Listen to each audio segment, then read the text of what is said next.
तो उन सभी के लिए जो गुजरात पुलिस में शामिल होने का सपना देखते हैं ना, उनके लिए एक बहुत बड़ी खबर आई है। एक बहुत बड़ा भर्ती अभियान शुरू हो गया है। तो चलिए इस शानदार मौके की हर एक डिटेल को समझते हैं कि आखिर नौकरियां कौन-कौन सी हैं, कौन अप्लाई कर सकता है और इसकी पूरी प्रक्रिया क्या है। हाँ, ये नंबर बिल्कुल सही है। 13,591 पद।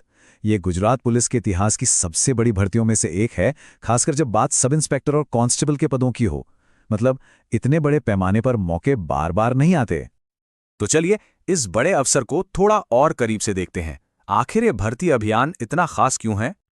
देखिए, ये कोई हवाई बात नहीं है। ये गुजरात पुलिस भर्ती बोर्ड की तरफ से एक ऑफिशियल अनाउंसमेंट है। इसका सीधा मतलब यह है कि पूरी प्रक्रिया एकदम पारदर्शी और भरोसेमंद होने वाली है, और ये बात नौकरी ढूंढ रहे लोगों के लिए बहुत मायने रखती है। तो अब सवाल ये उठता है कि ये जो 13,591 पद हैं, ये आखिर किन किन रोल्स के लिए हैं? चलिए अब इसका पूरा ब्यौरा देखते हैं। और यहाँ एक बात पर गौर करना बहुत जरूरी है। देखिए, ज्यादातर जो वैकेंसीज हैं वो लोक रक्षक यानी कि कांस्टेबल कैडर में हैं। इसका सीधा सा मतलब है कि सबसे ज्यादा मौके इसी कैडर में मिलने वाले हैं। चलिए इस टेबल को थोड़ा और गौर से देखते हैं। आप देख सकते हैं कि सबसे ज्यादा पद करीब 7,000 अनआर्म्ड पुलिस कांस्टेबल के लिए हैं, जो कि अपने आप में एक बहुत बड़ा अवसर है। और ऐसा नहीं है कि सिर्फ यही एक पद है। सब इंस्पेक्टर से लेकर जेल सिपाही तक हर कैटेगरी में भर्ती हो रही है। अच्छा, तो अब आते हैं सबसे अहम सवाल पर। एलिजिबिलिटी और एज लिमिट क्या है? मतलब कौन इन पदों के लिए अप्लाई कर सकता है? चलिए जानते हैं। यहां पर क्वालिफिकेशन में एक साफ फर्क है। अगर कांस्टेबल के लिए अप्लाई करना है तो 12वीं पास होना चाहिए और उम्र 18 से 33 साल के बीच।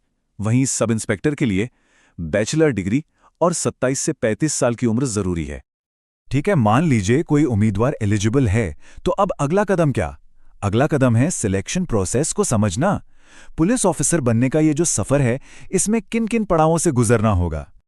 सिलेक्शन प्रोसेस को मोटे तौर पर 3 हिस्सों में बांटा गया है। सबसे पहले होगा फिजिकल टेस्ट, जिसमें शारीरिक फिटनेस देखी जाएगी। उसके बाद होगा रिटन एग्जाम यानी लिखित परीक्षा, और आखिर में जब ये दोनों पड़ाव पार हो जाएं तो होगा डॉक्यूमेंट वेरिफिकेशन। तो चलिए अब बात करते हैं सैलरी और एप्लीकेशन फीस की। आखिर इस नौकरी से जुड़े फाइनेंशियल पहलू क्या हैं, ये समझना भी तो जरूरी है। अब ये तो जाहिर सी बात है कि सैलरी जो है वो जिम्मेदारी के हिसाब से ही बढ़ती है। सब इंस्पेक्टर का पे स्केल कांस्टेबल से काफी ज्यादा है, जो उनके पद के बढ़ी हुई जिम्मेदारियों को भी दिखाता है। एप्लीकेशन फीस की बात करें तो जनरल कैटेगरी के लिए ये सिर्फ 100 रुपए है।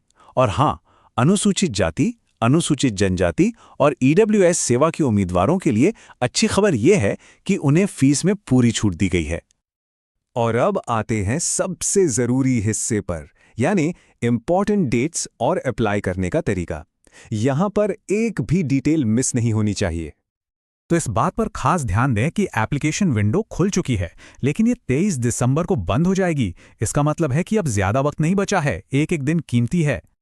और हाँ, अप्लाई करने का सिर्फ एक ही तरीका है, ऑनलाइन। इसके लिए ऑफिशियल वेबसाइट ojas.gujarat.gov.in पर जाना होगा। पूरी की पूरी प्रक्रिया ऑनलाइन है, तो किसी और तरीके से एप्लीकेशन स्वीकार नहीं की जाएगी। तो सारी जानकारी अब हमारे सामने है। ये सिर्फ एक नौकरी नहीं है, ये समाज की सेवा करने का एक बहुत बड़ा मौका है। अब असली सवाल तो ये है कि इस चुनौती के लिए कौन कौन तैयार है।